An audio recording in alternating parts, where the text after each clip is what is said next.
Hey there, welcome back to another video. This time around, it is a review of the 1995 teen comedy Clueless. Now, before I get into my thoughts on this film, I want to give some thoughts on this Blu-ray.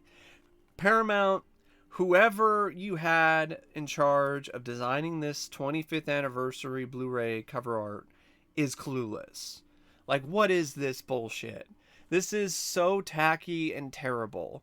This is an eyesore to the millionth degree. This is. I don't even know what they were thinking with this. Like, why can't you just use the original poster?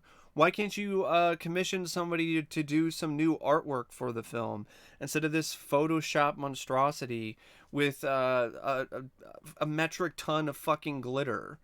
Uh, I love how it says smart, sparkly, and never out of style on the back. And this is this is a style of cover art that has been out of style and out of touch for years. Like, this is so bad and so over the top girly that I honestly expected to see a Claire's logo on the back of this Blu-ray.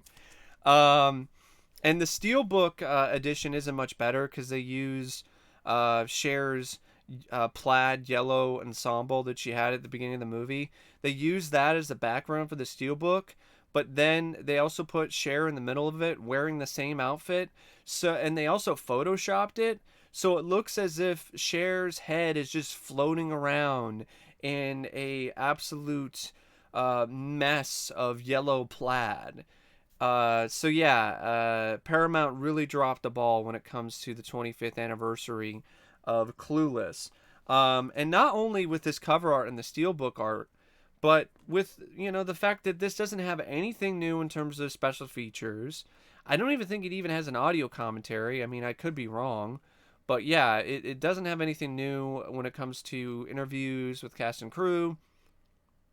It doesn't even have a new transfer for a film that apparently still has a pretty significant fan base.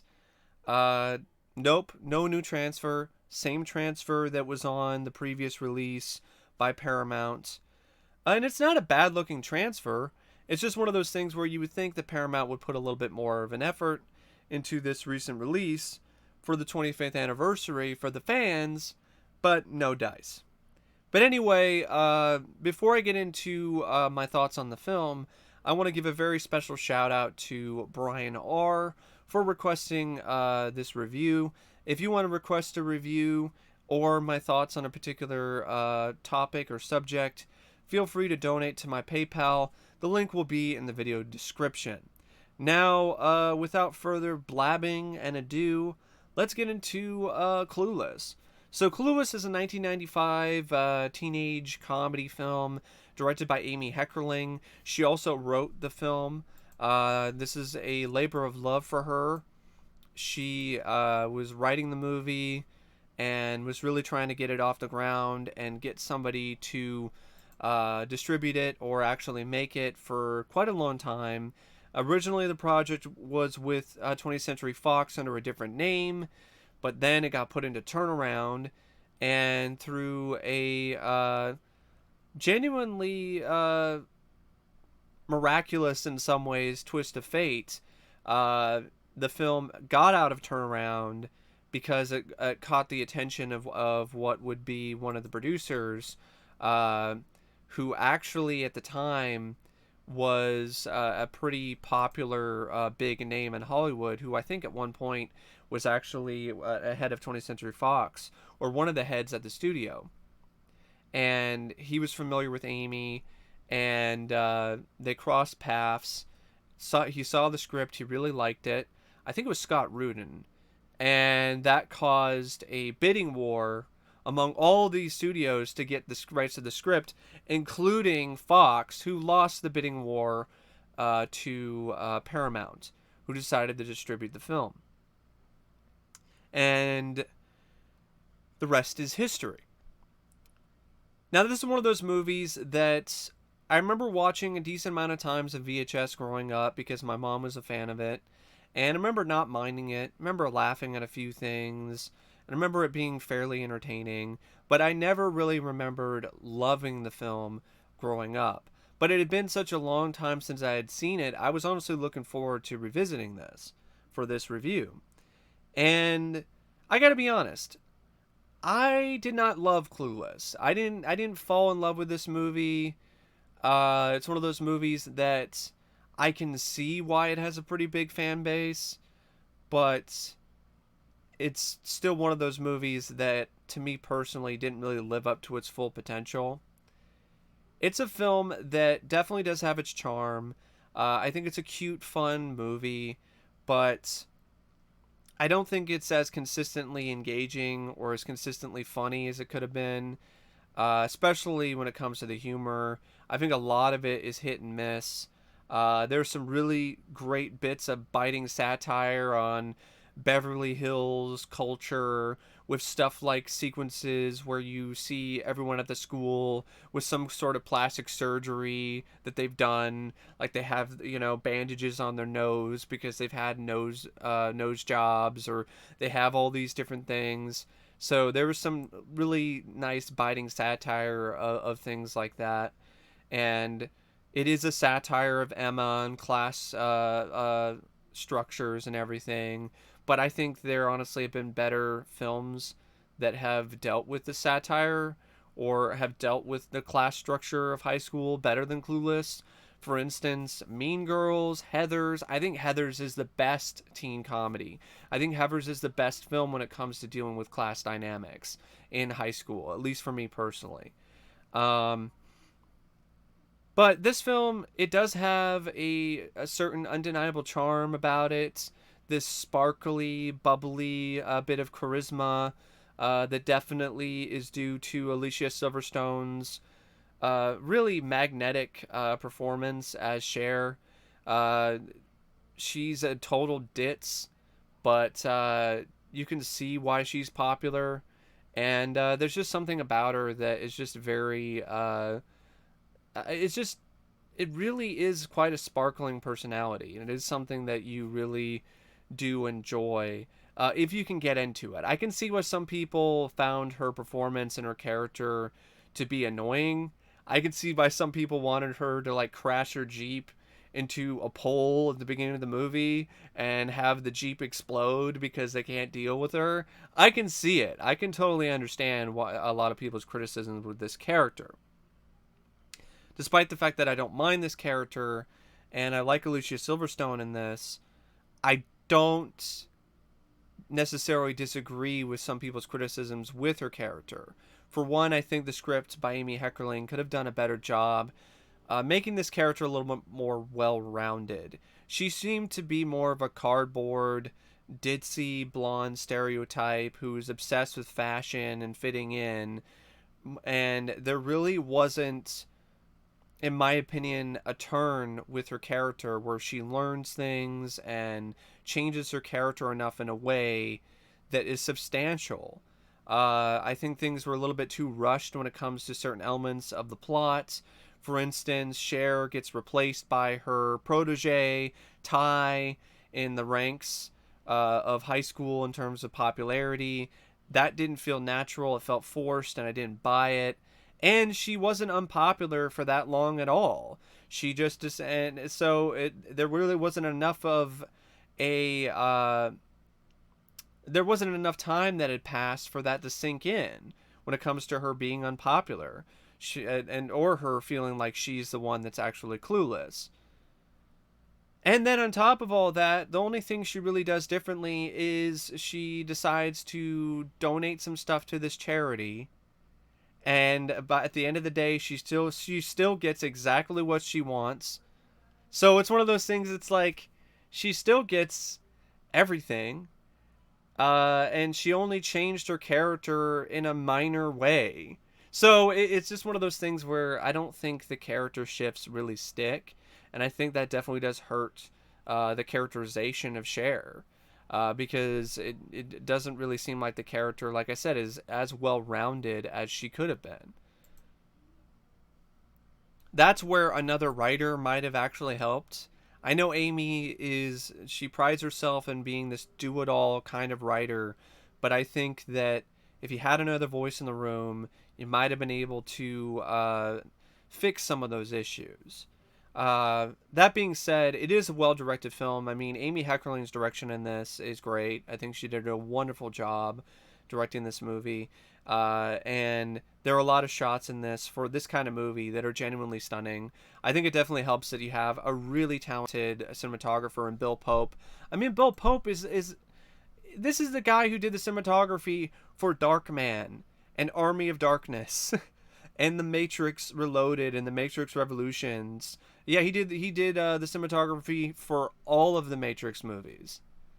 So yeah, it definitely is one of those films that looks great, and I think that's one of the things that is a big selling point for it. And I think for its fans is that it really does have a really nice sense of style, from its fashion to the way that shots are lit to the way that things are structured. It definitely does have this bright and cheery look to it, and that was intentional, because Amy Heckerling had one concept in mind when it pertained to the look of the film, and it was happy. She wanted it to invoke feelings of happiness, and I feel for the most part, she definitely did succeed when it comes to that. Yeah, it's a really great looking movie. The other elements that I think definitely do work are other elements of the script by Amy Heckerling. I love the dark comic elements. Like I said, the satire of the Beverly Hills plastics, the moment where Cher gets she gets robbed at gunpoint and she doesn't want to get on the ground and ruin her expensive designer dress. Like those moments really did shine for me, and so did other lines of dialogue. They're a little bit more clever, like the sterilization line, or the moment, or the line of dialogue that was used quite prominently in the trailer, where I think it was Amber. She's all like, "I can't do PE today because my doctor says I can't do physical activity that involves balls going at my face."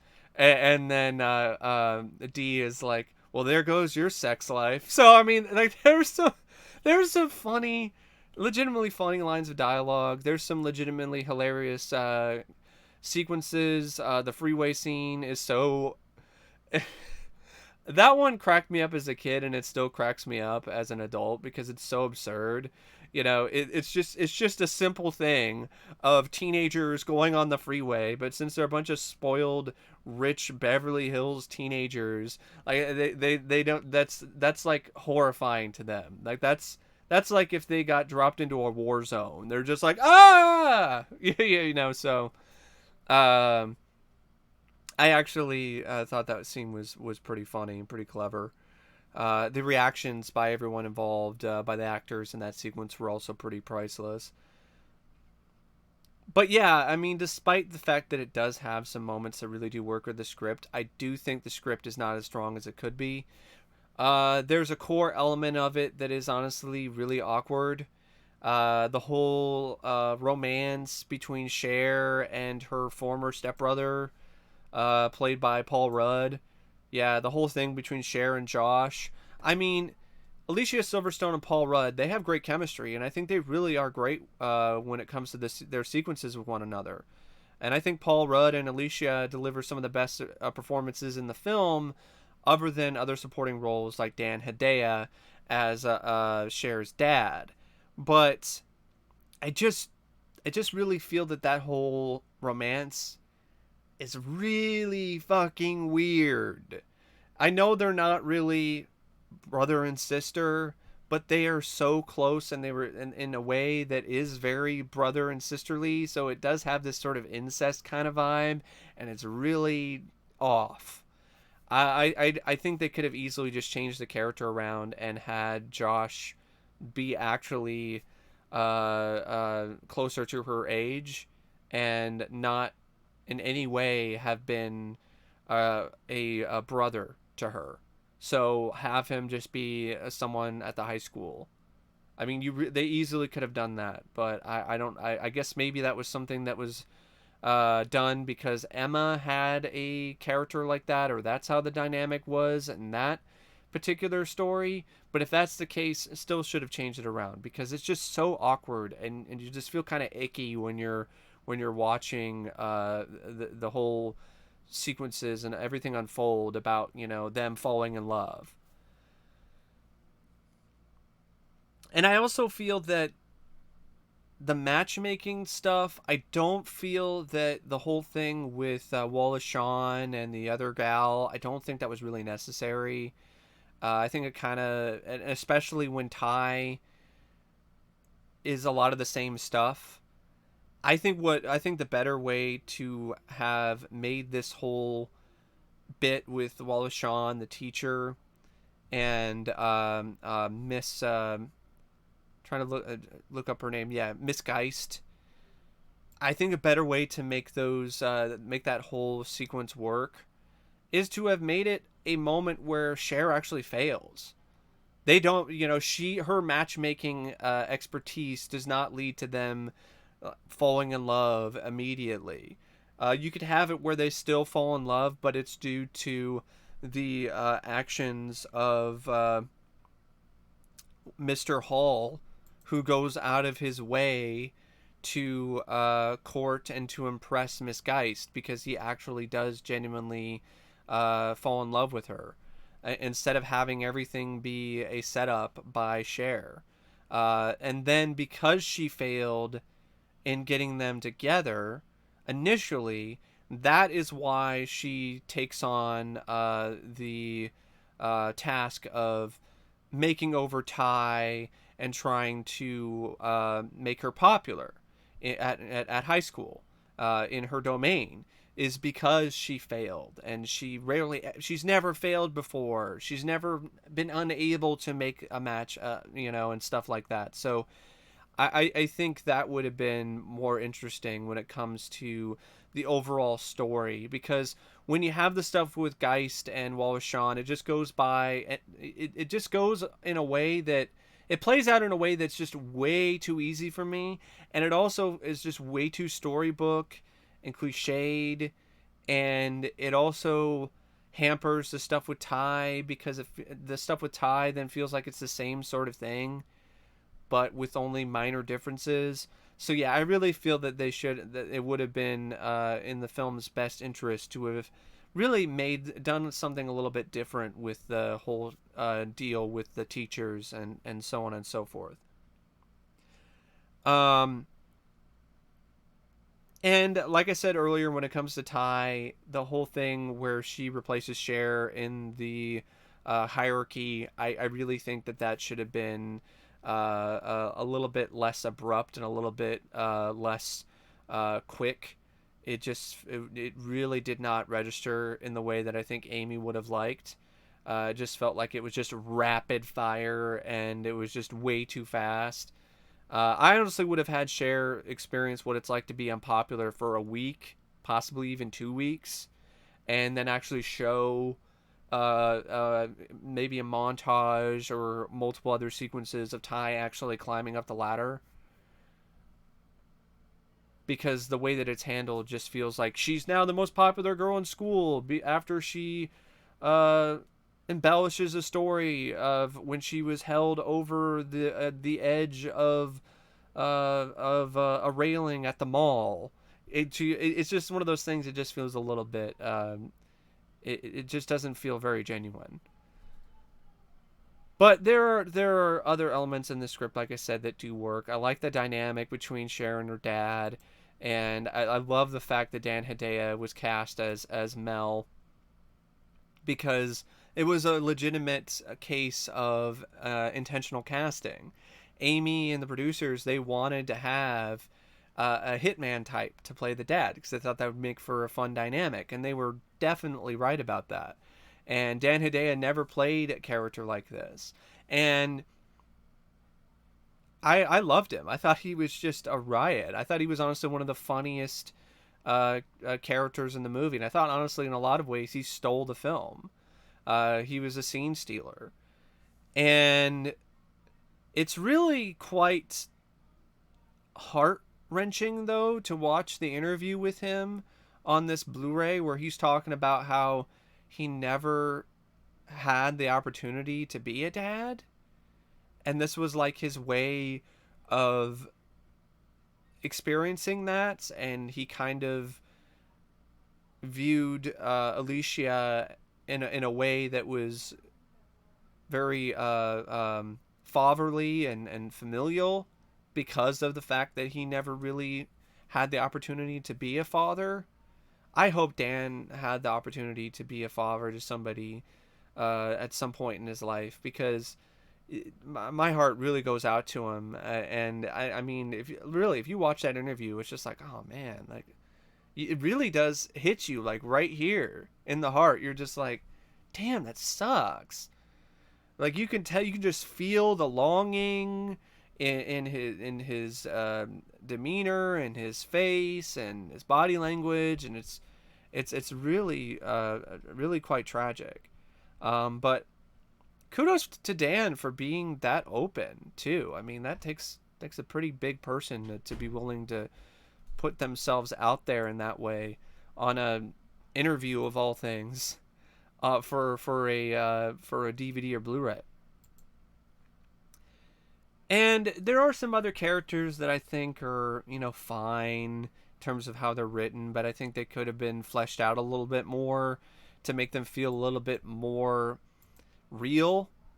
What's interesting is there were cast members who are talking about this movie and why it works, and they're talking about saying that all the characters feel like they're real people, and I'm like, I didn't really get that vibe, other than from Cher or Mel or Josh. I didn't really feel that these characters were like people or teenagers like straight out of my high school. I didn't really feel that way. I definitely didn't feel that way about. Well, Ty is another one that I would say I felt real to me, but D didn't really feel. She felt like a total fabrication to me, from her outfits to how she acted and everything. No offense to Stacey Dash, she did a really good job with what she was asked to do. That was a portrayal that she was tasked with. But I did buy that she was friends with Cher, but that's really about it. I didn't really buy her as a teenager, straight out of high school. I didn't, and I also didn't really and buy Amber, the character, the Amber Marians, who's played by Elisa Donavan, because there was nothing to that character except that she was a copycat, or she was fashion obsessed, and she was unpopular, or she was popular but she wasn't popular among some of the popular girls. Like, that's all that I ever got from Amber. And Elisa was actually the one that was talking about how these characters feel real, and I thought it was ironic because her character feels the most fake out of all the characters in the movie. And then of course you also have Christian, who he doesn't feel that real to me either, because he's just a wannabe James Dean who also happens to be gay, and that's really all his character was. He's this 50s dressing 1950s stereotype in a 90s movie. Like, it was just such a weird dynamic, and at the same time I get why they went there, because Cher is obsessed with fashion and style, and here comes this guy with this impeccable style and flair and so on and so forth. But it's just kind of a weird thing, weird dynamic to see this guy who looks like he stepped out of a time machine, and from 1955, and then here he is in 1995 in a high school in Beverly Hills, and you're just like, I don't know. But I do give it kudos for being a little progressive here about actually showing, that he's at the very least a bi, but I think it's pretty clear that he's a gay man. They made it as clear as they could for PG-13. to say the least. But yeah, I also really like I said, there are a lot of different things that are going on here with these characters and how they're written. But the only other one I really wanted to mention is definitely Breckin Meyer as Travis, as well as Donald Faison as Murray. But Donald Faison, he makes it work because of his just exuberance, but the character is very flat and one dimensional. And but who I really like Travis Breckin Meyer, who, yeah, there is some Spicoli vibes here, but Travis is a character that Breckin even admitted like he borrowed from Spicoli, and he borrowed from Keanu Reeves' performance as Ted, that dopiness, and I think it works. He's definitely one of the more likable characters out of the entire movie. And what's funny is Breckin's interviewed and he's like, I am not like that at all. He was like, that was very hard for me to do and get into that role initially because that is not who I am. I'm not anything like that. I wasn't anything like that in high school. So, but yeah, kudos to Breckin though for really going out there and being someone who he's not and doing it in such a legitimately believable way. Um, but yeah, overall solid cast, decent enough script. Doesn't go as far as I would have liked in terms of its humor, in terms of its darkness, in terms of its edge, in terms of the overall kind of humor that it's going for. I would have loved to have seen more satire, Beverly Hills life, than just a little bits that were there. I also would have liked to have seen more of some sort of denouement or kind of more growth among the characters. I mean, there's a sequence where Cher absolutely fails her driving test, and there is no fallout from that whatsoever. Zero. There's zero fallout from that. I'm trying to think of anything that might have happened. She just gets upset. She's all sad because she doesn't fail. She hasn't failed this much before. Never experienced this that much in her entire life. And oh my God, I failed. And it's like, and I can't talk my way out of it. But it didn't. It still didn't lead to anything. Like, so I mean, there's a lot of stuff like that in this movie where you think that there's going to be more of a fallout to certain decisions that are made, and the overall impact is just minuscule. And I really feel that it should have been a lot bigger. And I think it would have made the film, for me personally, resonate on a much deeper level. But I could see why they didn't necessarily go for that, because what they want is this fun, happy, kind of bubbly movie, not kind of, like very bubbly movie that is in line with its protagonist, who is this airy, bubbly, glittery, glam girl. That's really what this character is. And so I think that's what the film was trying to go for, is this kind of overall vibe. And I just feel that it gets a little bit tiresome after a while, because you see these bits of darkness, you see these moments where things are starting to crack, where this sparkling facade that she's built is starting to crumble, and then it never really falls apart or falls away entirely. So you never really necessarily get to know how Cher would actually handle adversity, because the adversity is so fleeting. There are other elements about this movie that I actually like too. Like, for instance, I thought the score at times was was fine. I wouldn't say I loved it by any means, but I didn't mind the score by David Cote when it was there. Mainly though, the film relies mostly on original songs or already well known songs from the time, and they are pretty peppy and definitely do add a lot of energy to the sequences throughout the film. It goes by at a decent enough pace, even though it started to drag a little bit near the end. It doesn't really go by in a way that really bores me because it's only like 97 minutes. The film was a pretty significant hit when it came out, which really was a massive fuck you by Amy Heckerling and everybody involved to all these other studio heads and all these other people that were all like, what is this movie? Who is this movie for? Who is going to like this movie? And so, yeah, they definitely knew that there was an audience for this. And they swung for the fences and they hit a home run with that audience. Um, I'm not a part of that core audience, but I do appreciate a decent amount of things about this particular film. One thing I definitely wanted to mention when it comes to the performances, I can't stress this enough.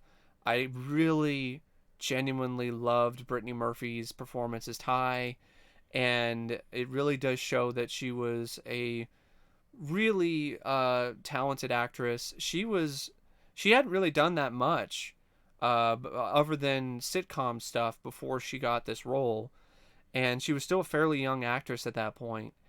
And I felt that she really did a wonderful job playing the different roles that her character needed in order to make this character really strong and really work. And it's fairly complicated character because she's got to believably play the the ugly duckling, or the social outcast, the new girl who's not very popular, and at the same time believably play the other side of the coin where she's more popular, more outgoing, and so on and so forth, and then play a mix of the two, which is ultimately what her character turns into by the end of the movie. And I also got to give credit where credit is due to Alicia Silverstone for one of her first big movie roles. Like, she was in other films before this, but this was like her first big leading role, other than something like The Crush.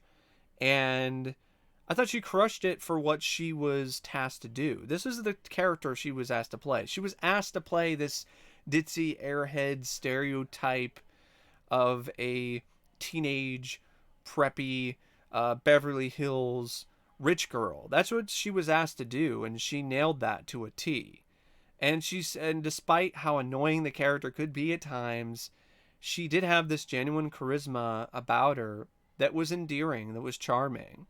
And Paul Rudd showed in this why he would go on to become the bigger name in Hollywood that he would eventually become years later, because he had a genuinely nice bit of natural charisma that he was able to lend to the film as well. And when it comes to other things that I want to mention about the movie, I also want to mention the fun little '90s uh, nostalgic references that are peppered in throughout the movie. Like there's sequences where Cher and Josh are watching TV, and Cher's watching Beavis and Butthead on MTV, or she's watching Ren and Stimpy. So there's some, as a '90s kid, that definitely did make me smile. Seeing those shows being referenced in a film, and in a way that wasn't derogatory or anything. Like, it was in a very loving way. Um, but yeah, I don't really know what else to say about Clueless, except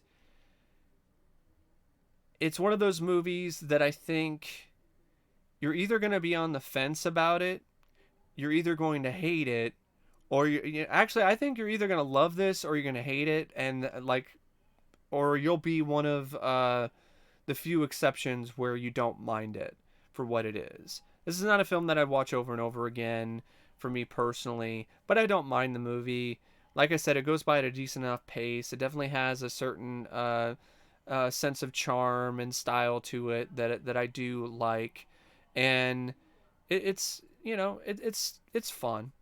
It's a decent bit of teenage entertainment, and I would recommend it if you like the trailer or if it interests you in any way. But if not, you can definitely skip it. I don't think you're missing anything that you will particularly love. But then again, I could be completely wrong on that. So it's one of those things where I've always said this, and I will keep saying this. If it's something you want to see, if you are curious about it, check it out. No matter what I say, whether I praise it or whether I do the opposite. But anyway, that's my thoughts, and that's my review of Clueless. And thanks for watching. And as always, I'll see you later. See ya.